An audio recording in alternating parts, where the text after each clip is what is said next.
আসসালামু আলাইকুম রহমতুল্লাহি ওবরকাতুহ। সম্মানিত দর্শক, বাংলাদেশকে ঘিরে মহাকালের যে চক্রান্ত, এই চক্রান্ত এখন একেবারে সর্বনাশা পর্যায়ে পৌঁছে গিয়েছে। কারণটি হলো, আমরা অতীতে যখন আমাদের বিরুদ্ধে চক্রান্ত ছিল, তখন আমাদের যে মোরাল ক্যারেজ ছিল, নৈতিক সাহস ছিল, রাষ্ট্রীয় ভিত্তি ছিল এবং সামাজিক সংহতি ছিল, জনগণের মধ্যে মিল মহব্বত ছিল, বন্ধন ছিল এবং একে অপরের প্রতি শ্রদ্ধাবোধ ছিল। এবং সেসব কারণে ইতিহাসের বিভিন্ন সন্ধিক্ষণে, সে হাজার বছর আগে আমরা কখনো দিল্লির বিরুদ্ধে লড়েছি, কখনো সেই গুজরাটের রাজা চালুক্য সম্রাট রাজেন্দ্রের বিরুদ্ধে লড়েছি, আফগানিস্তান থেকে আগত যারা যোদ্ধা তাদের বিরুদ্ধে লড়েছি, আরো অনেকের বিরুদ্ধে লড়েছি এবং সর্বশেষ পৃথিবীর অন্যতম পরাশক্তি পাকিস্তানের সঙ্গে লড়াই করেছি এবং আমরা জিতেছি। আমাদের এই দেশকে নিয়ে যখন যেভাবে যে পেরেছে সবাই চক্রান্ত করেছে। কারণ হলো, এদেশের মানুষের একটা স্বাভাবিক শক্তি রয়েছে, কর্মশক্তি। ফলে যখন দাস প্রথা ছিল, তখন এদেরকে ধরে নিয়ে বিদেশে বহুমূল্যে বিক্রি করা যেত এবং অনেককে যৌন দাস হিসেবে ব্যবহার করা হতো। আফ্রিকার দাস দাসী, তাদের তুলনায় বাংলাদেশ থেকে যাদেরকে ধরে নেওয়া হতো, তাদের শারীরিক গঠন কমনীয় ছিল। ফলে তাদেরকে গৃহদাস এবং যৌনদাস কিংবা যৌনদাসী হিসেবে খুব সহজে উচ্চ মূল্যে বিক্রি করা যেত। মানুষের পর আমাদের এই প্রকৃতিতে বহু মূল্যবান পশু ছিল। আমাদের এই দেশের বাঘ শিকারের জন্য বহু মানুষ এসেছে, হাতি শিকার করার জন্য, হাতির দাঁত এখান থেকে চুরি করার জন্য বহু মানুষ, বহু দস্যু দল এই বাংলায় এসেছে। এরপর আমাদের উদ্ভিদ এবং শস্য অসাধারণ, আমাদের শিল্প এবং সাহিত্য, আমাদের দেশের যে হস্তশিল্প, মসলিন শিল্প, এ কারণে এই দেশটি সেই অনাদিকাল থেকেই বিশ্বের লুটেরা, ডাকাত, তাদের জন্য এটি একটি যাকে বলা হয় স্বর্ণ ডিম্ব পার হাঁস, মানে স্বর্ণ ডিম্ব প্রসবকারী হংস, একটু যাকে বলা হয় সংস্কৃত ভাষা ব্যবহার করে বলার চেষ্টা করলাম, যদি আমরা বাংলায় বলি স্বর্ণের ডিম পাড়া হাঁস। এবং এটি এখনো অব্যাহত আছে। 18 কোটি মানুষ, বেশিরভাগ মানুষই শ্রমজীবী।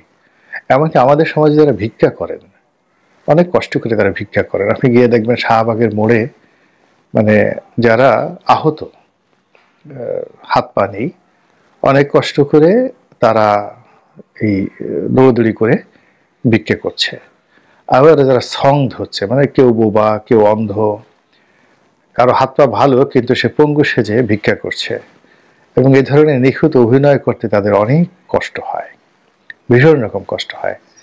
আমাদের দেশের মানুষদের মধ্যে একটা স্বাভাবিক মেধা আছে এবং সেই মেধা অন অ্যাভারেজে বিশ্বের অনেক দেশের চেয়ে বেশি। ফলে আপনি দেখবেন যে গত 20 বছরে পৃথিবীর প্রযুক্তি এবং বিজ্ঞান এবং অঙ্ক, ফিজিক্স, কেমিস্ট্রি এর যে অধিক্ষেত্রগুলো রয়েছে, ইনক্লুডিং মহাকাশ গবেষণা, এখানে বাঙালি ছেলেমেয়েরা পৃথিবীর অন্য যে কোনো দেশের চেয়ে ভালো করছে।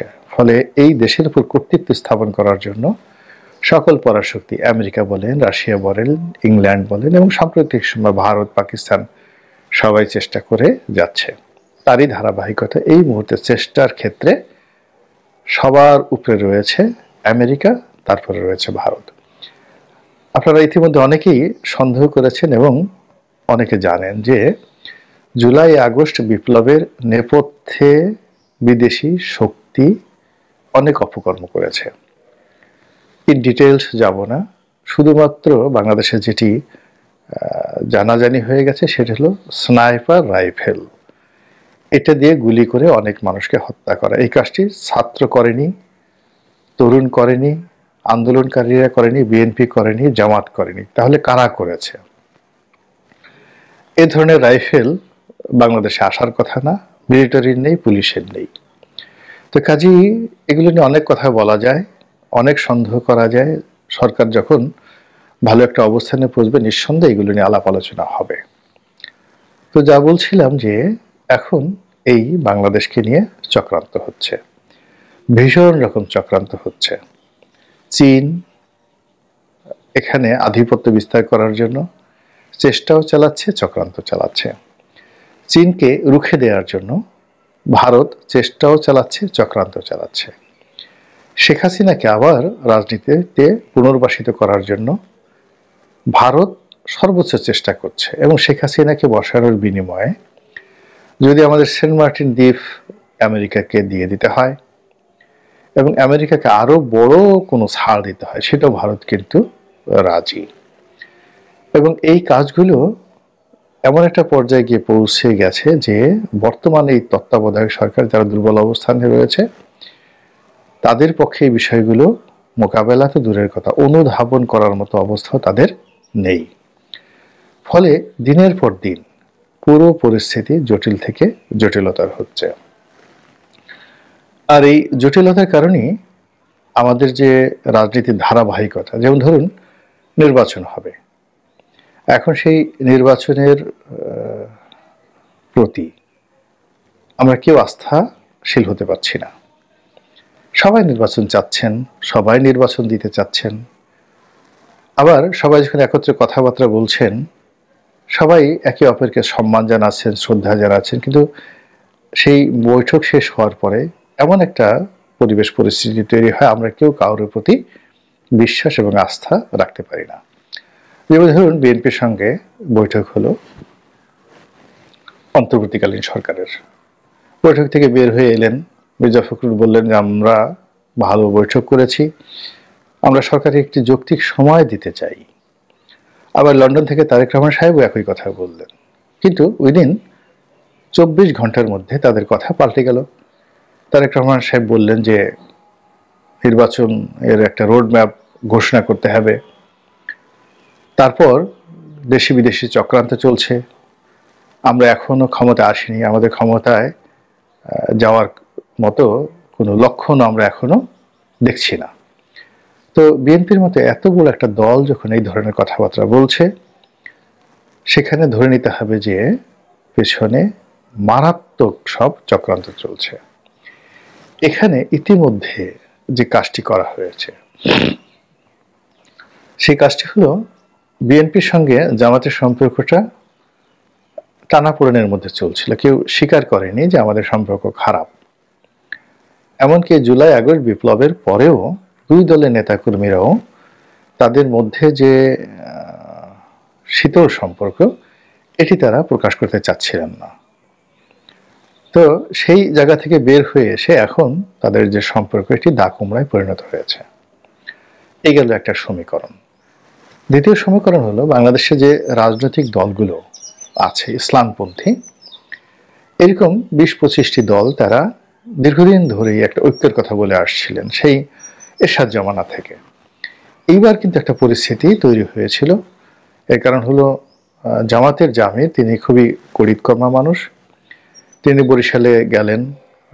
সেখানে পরস্পর বিরোধী দুটো যাকে বলা হয় ইসলামপন্থী গ্রুপ, একটি রাজনীতি করে চরমোনাই পীর সাহেব, আর একজন হলেন শর্ষিনার পীর সাহেব। তিনি রাজনীতি করেন না, কিন্তু নীতিগতভাবে সবসময় বিএনপিকে না, মানে আওয়ামী লীগের সমর্থন দেন।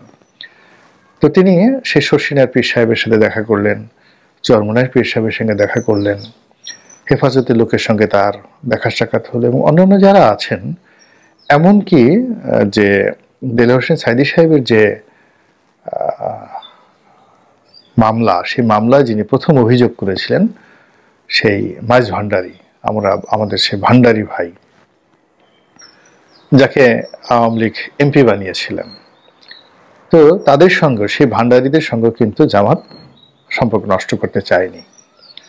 এবং তারা অনেক কিছু ছাড় দিতে চেয়েছে, পর্দার ব্যাপারে ছাড় দেওয়ার চেষ্টা করেছে, মুক্তিযুদ্ধের বিষয়ে তারা সরি বলার জন্য রাজি, তারপর নিজেদেরকে আরো উদার হিসেবে তারা প্রমাণ করার জন্য হিন্দুদের সঙ্গে তাদের একটা সম্পর্ক, অমুসলিম শাখা হিসেবে তারা একটা শাখা তৈরি করেছে। সব মিলিয়ে তারা অনেকটা পেরেস্ত্রয়িকার মতো করে, অর্থাৎ গর্বাচেভ যেভাবে গ্লাসনস্ট এবং পেরেস্ত্রয়িকার মাধ্যমে রাশিয়াকে বা সোভিয়েত ইউনিয়নকে আমূল পরিবর্তন করার জন্য চেষ্টা চালিয়েছেন, ওভাবে কিন্তু জামাত চেষ্টা চালিয়ে আসছিল, কিন্তু সেটা বিমোরাং হয়ে গেছে।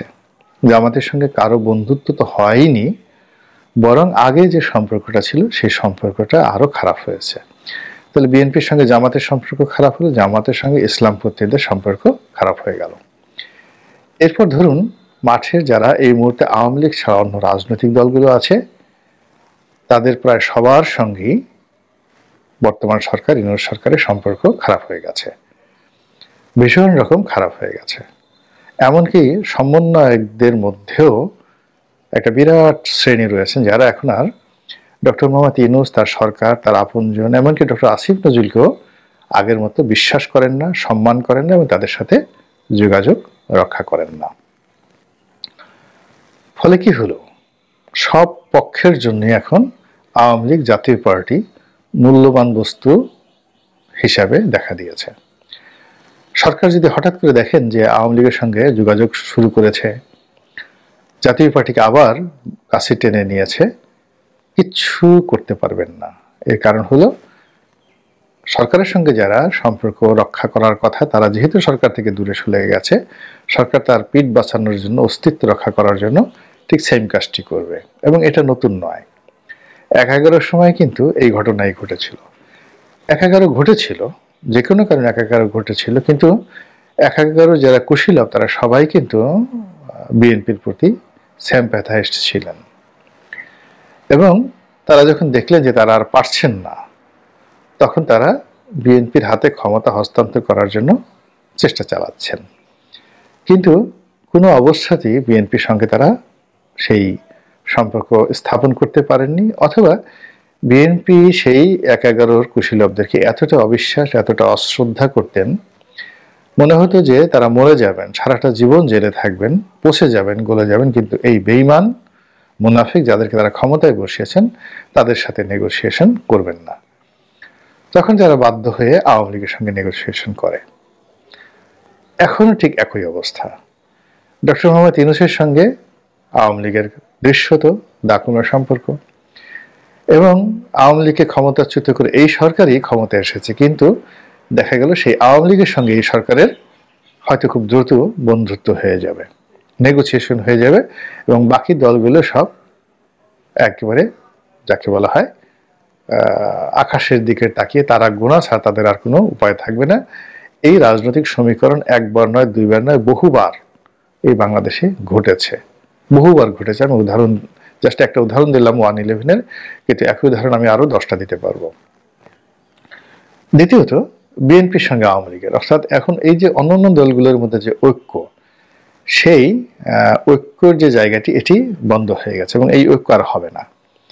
এই ঐক্য আর হবে না, এর কারণ হলো জনাব তারেক রহমান সাহেব নিচে নামতে নামতে নামতে নামতে এমন একটা জায়গায় নিচে নেমেছেন যে রাস্তার ছোট ছোট দলগুলো, যাদের সঙ্গে দেখা গেল জামাতের একজন রোকন, যাদের সঙ্গে কথা বলেন না এক টেবিলে বসে, এমন সব লোকদেরকে জনাব তারেক রহমান সাহেব লন্ডনে টেলিফোন করেন, তাদের সাথে নিয়মিত কথাবার্তা বলেন, তাদেরকে রাজনৈতিক সঙ্গী, বন্ধু বানানোর জন্য তিনি চেষ্টা করেন। মানে বিএনপি কেবলমাত্র আওয়ামী লীগকে মোকাবেলা করার জন্য রাজনৈতিকভাবে যতটা নিচে নামা সম্ভব, যতটা ছাড় দেওয়া সম্ভব, তার সর্বোচ্চ তারা দিয়ে যাচ্ছে।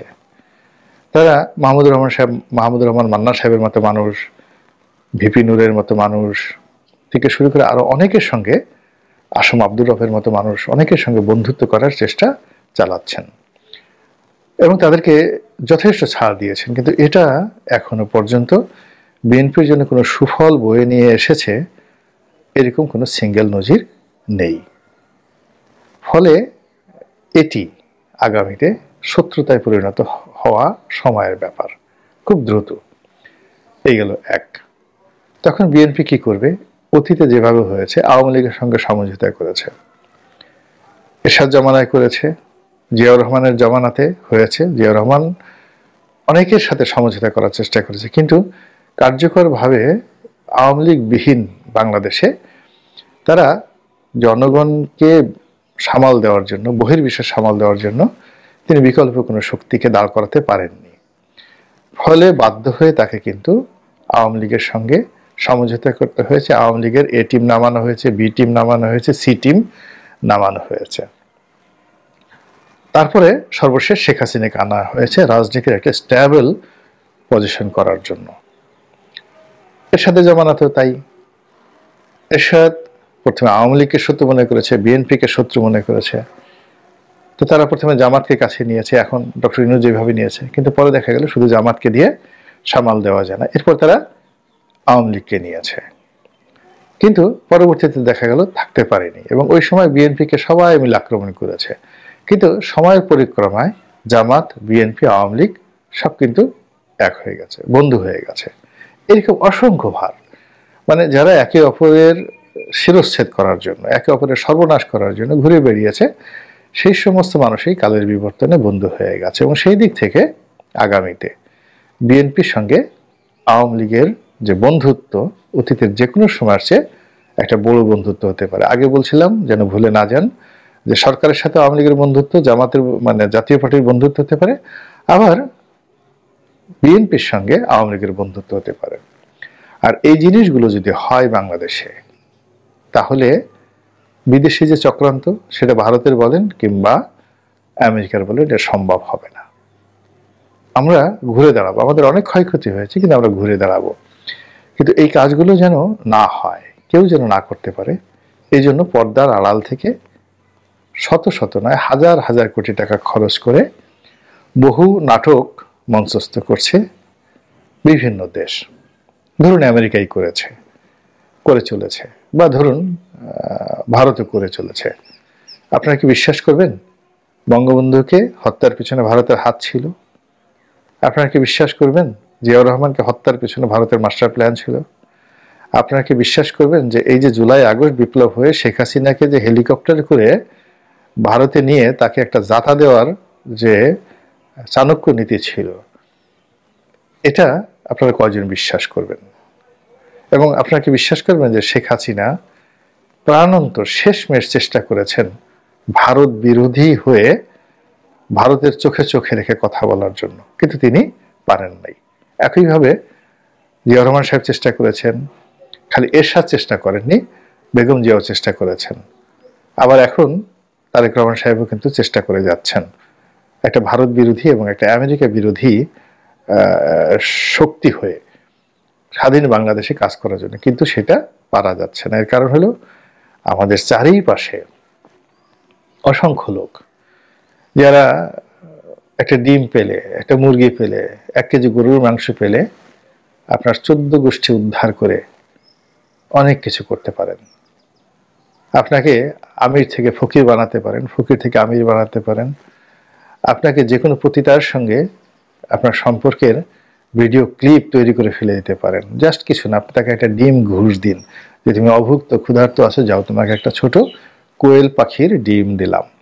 তো এই সমাজে একটা কোয়েল পাখির ডিম দিয়ে আপনি ডক্টর মোহাম্মদ ইউনূসের মতো সম্মানিত মানুষকে অসম্মানিত করার জন্য অনেক কিছু করতে পারেন। তো কাজেই আমাদের এই যে রাজনীতি, এটি এখন কতটা বিপর্যয়ের মধ্যে পড়েছে এবং কতটা অসহায় হয়ে পড়েছে আমরা জনগণ, আশা করি আপনারা বুঝতে পেরেছেন। মহান আল্লাহ রাব্বুল আলামিন আমাদের সবাইকে হেদায়েত দান করুন এবং হেফাজত করুন। আসসালামু আলাইকুম ওয়া রাহমাতুল্লাহি ওয়া বারাকাতুহু।